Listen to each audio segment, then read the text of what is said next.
before I kind of start, are there any questions? I've got where I want to go today, but are there any questions you have about Christianity and Judaism and Islam that you would like to get answered tonight?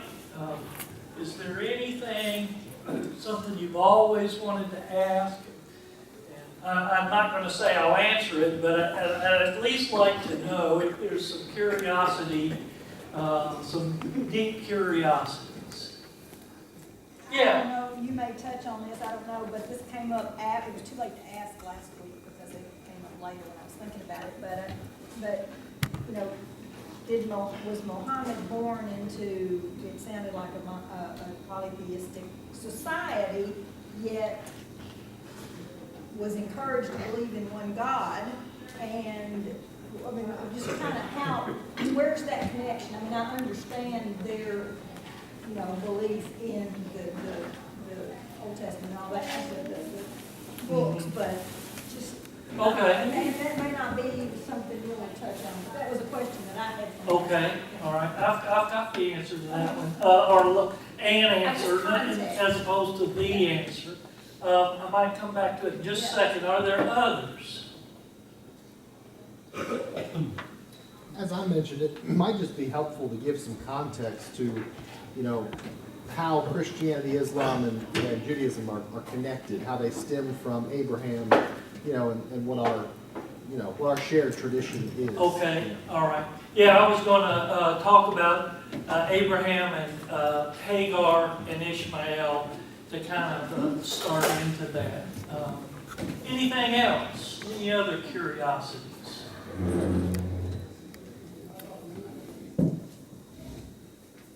Well, let me answer this one first, and I'll kind of go on. Muhammad was born into a very tribal society, and there was no justice except tribal justice. And each tribe also had its own god, often. And so when Muhammad finally comes into Mecca, there's about 365 gods, one for each day of the year. But there was some monotheism also in the area. This is kind of Christianity. There were some Christians in this area too, but they were kind of backwater Christians, all right? Like Crofton. No. Okay. I don't want. Okay. We got some Crofton folks in here. Okay. Okay. Pembroke. Oh no, my cousin's from there. So they were kind of backwards, and they also were not. They were probably not Orthodox Christians. By that, and maybe I'll talk about that some as it goes. And there were also Jews there were more Jewish people around, and there was a Jewish tribe that had its own rules. So, and they called those people that had the common belief in one God. And I'm going to talk later about the Christian Trinity as kind of a major difference between the other Abrahamic faiths. They called them Hanif. And so when Muhammad first got his call and began to, he had some severe doubts, and his wife, it's not every day an angel comes to you in a cave and makes you sweat. Okay, and he doubted his own calling there, and his wife, of course, is the first one. She's called the first Muslim because she says, I recognize that it is God calling you and that you're His prophet. So she was able to say what a pious Muslim will say, there is no God but God, and Muhammad is his prophet. So she was able to say that. But she also went to her Hanif friends, some Jews and some Christians, and they said he is a true prophet, according to the stories. Okay, well, let me kind of come back to what Nathan was saying and give you a little bit, just to refresh the story of Abraham and Hagar, Sarah and Ishmael. So, poor Abraham, God kept delaying on the fulfillment of the promise, and Sarah's getting very old. I won't say the word dried up, but she's past childbearing age, and his wife Sarah says, well, you take my servant Hagar to be your concubine, and that way you can have a son, because Abraham is very worried that he will not have a son to carry on his lineage, and so they sleep together and bear a child, Ishmael, and then Hagar starts to say some mean things to Sarah, and there's a bitter rivalry. I had a baby, you didn't. Okay, so there's a lot of tension going on, and eventually later, and the word Ishmael means God hears.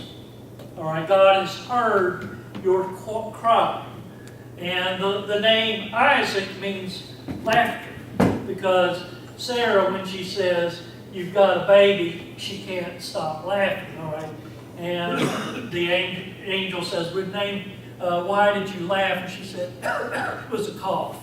Okay, and the angel says, no, you did laugh, and the baby will be called Laughter. So at that point, though, things when Isaac gets weaned, things began to get tense in the family, and Sarah says, Abraham, the kid's got to go. And Abraham is very saddened by this. Okay, this is a young boy that he's been raising as his son. And so they kick her out into the desert. And the story in the Bible, when she's out in the desert, she just loses all hope. And she puts the son under a bush and then prays to God to die. There's no water. She drank the last bit of water, and so she's all ready to die, and God hears the word Ishmael, hears her cry, and all of a sudden a spring comes up in the desert, and she drinks, and her will to live is restored, and he becomes the great the head of 12 children. That sounds a lot like Israel, doesn't it? Okay, and becomes a great kingdom.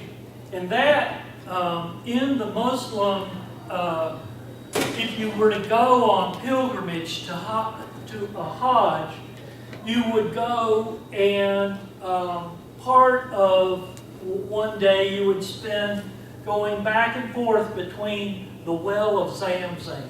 Don't you just love that? Zamzam? Okay. That's a great name. And so that one of the things you do on pilgrimage is try to relive some of the story, the faith story.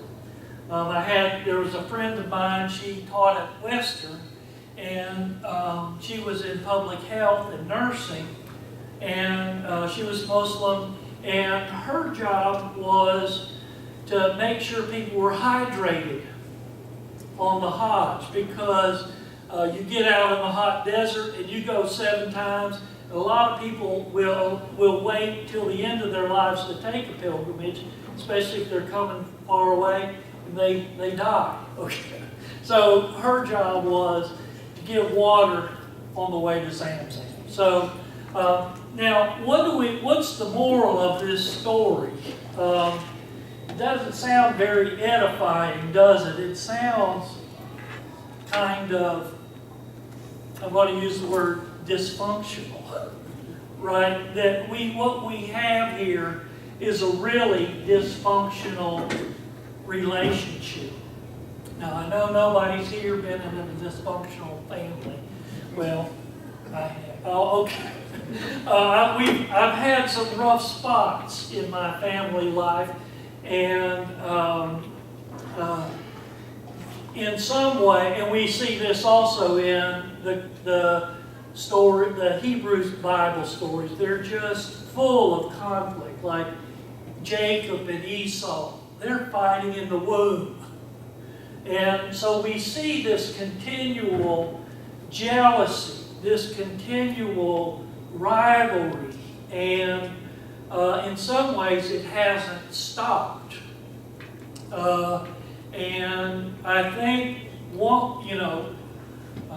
I think the Bible is very realistic about these, and in that sense, sometimes those stories are not very pretty, but neither is human life. And so we can, I hope to find a way out of the dysfunction.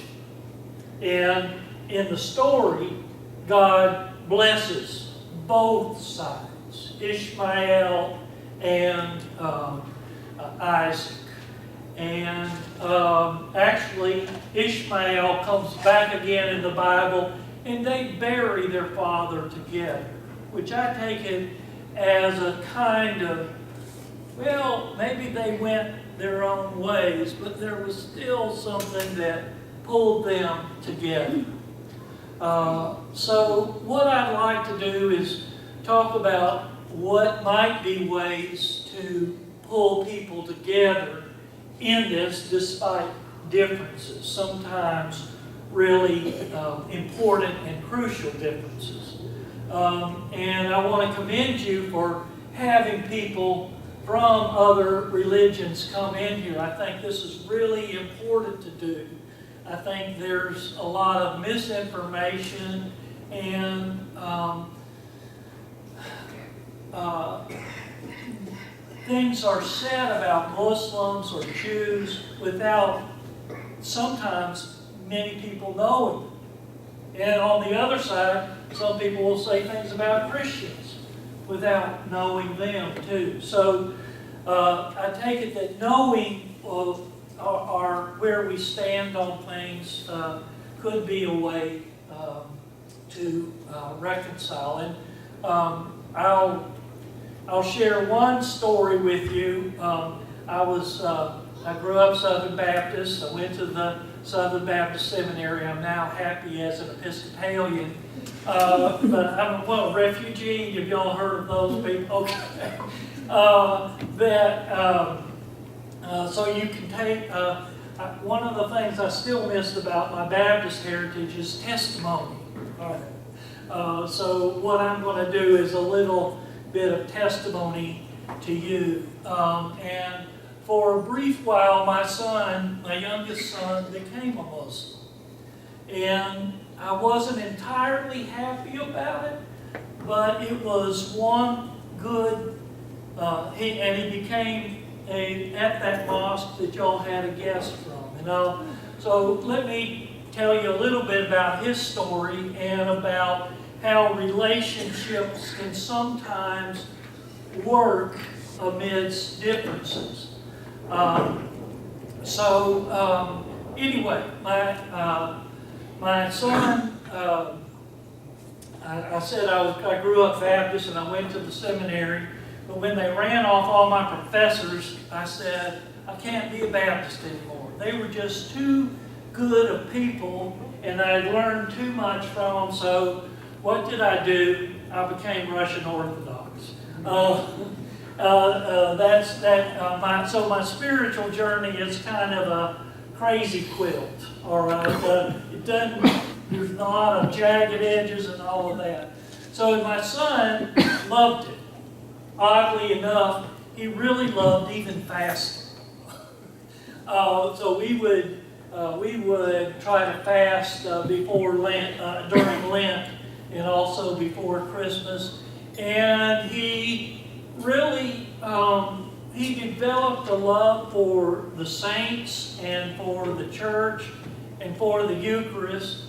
And then life happened. Okay, and he got older, and there were some really serious drug problems. And my son was involved in that, and he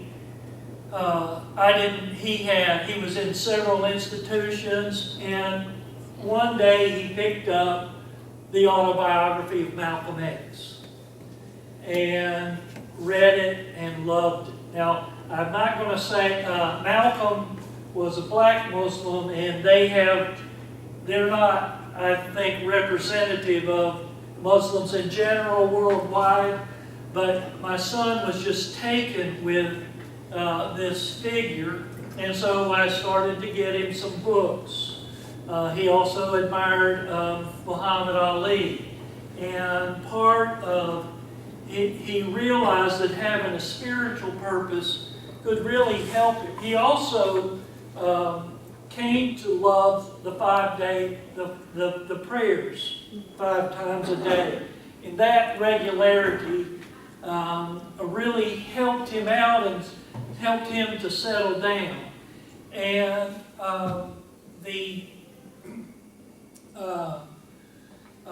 one day we were I live about a mile from the mosque in Bowling Green. We drive by, anytime we go to town, it's right there.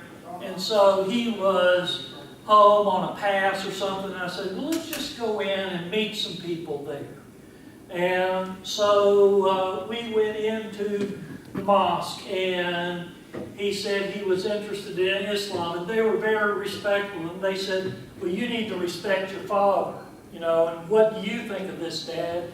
And I had to say, well, I'm not too wild about this conversion or this, but I want my son to really get a head start. And he seems to be interested. He said, all right, just come, we'll teach you how to pray. And one of the men eventually became one of my doctors. All right, his wife, Maggie Morrissey, if you ever want to have him here as a speaker, he's a wonderful person.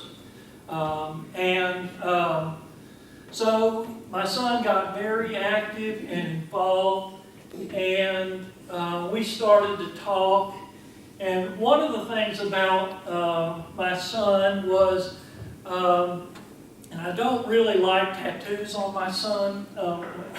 One of my sons got a big one, and I said, didn't that really hurt? And he said, yeah. I said, you're right.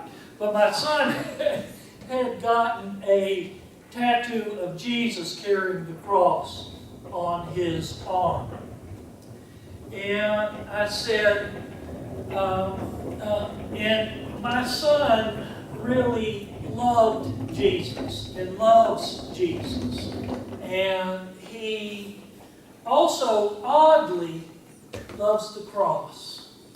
And that seems like an unusual thing for a young man to be in love with. But I think he understood the pain of it and the suffering. And one night we were driving, and I said, something. I said, that person has really been through a dark night of the soul. And that word just clicked with him, because he had been through some dark nights. sometimes that where God seems far, far away and almost gone, and no, kind of like the prayer that Jesus utters from the cross, my God, why have you forsaken me? And so he had that tattoo and that love, and I said, you know, the Muslims don't really, they don't believe Jesus died on the cross. And so I'll come back to that in a moment. And so he says, I still love Jesus and I could do this. And the imam in Bowling Green would, when we got together, he would say, I love Jesus. And I'm supposed to. All right? He was a great prophet of God. And that, I saw a lot of good come from that relationship. And later my son came back to the church, and I was glad, maybe when we get a little further along, I'll say more about that. How are we doing time? Okay. I want to provide a little bit of, I don't know if I have enough, but maybe 2 or 3 per table, and y'all can share. I'd like to talk about how Christians and Jews have some common belief, and Christians and Muslims have common, but also what is different. I guess maybe I'll, in other words, I want to focus on the Trinity. Do y'all say the Nicene Creed? No, you don't. You're not really a creedal church. Okay.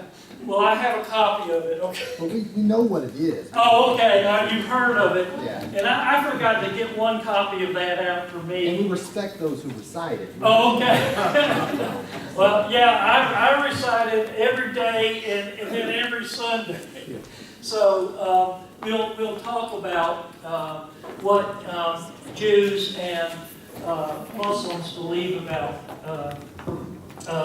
God. All right, and I guess one thing I'd like to do, just to keep it from being too abstract, because like talking about the Trinity is going to be like, whoa. Don't want to kind of go. So let me just teach you what I learned about the Trinity in a very kind of simple and easy way when I was in the Russian Orthodox Church. And thank you. Can everybody hear without the microphone? Is it good? Okay. Let me just do it. I just need to use my hands. Or can I hold your hand? I've been so lonely. All right. So this is the earth. So put your hand out like this. All right. Now, above earth is heaven, right? So heaven's right there. Now we need to put God in heaven. So take the 3 fingers like that and put them together like this. And you can fold those other 2 down. Okay? And this is, when the Russian Orthodox make the sign of the cross, they'll go, Father, Son, Holy Spirit. Okay, so let me explain what this is. God is in heaven, okay, up there above the earth. And it is 3, but it is also 1. All right? God in 3 persons. All right, 1 being in 3 persons. And then, what are these 2 fingers? But God comes down to earth. And that's what these 2 other fingers are about. You're saying, well, I thought that's 2, Jesus is 1. Jesus is 1 person with 2 natures, human and divine. And that comes down to earth. So God is on earth in the form of Jesus and in heaven at the same time as a member of the Trinity. All right? So that's something that the Jews and the Christians will, and the Muslims will have difficulty with. They don't have difficulty with the one. God is one. But they do, the criticisms that will come from Jewish rabbis and Islamic teachers will be that you are tritheists. You believe in three gods. The Christians try to say it's one God in three persons. So,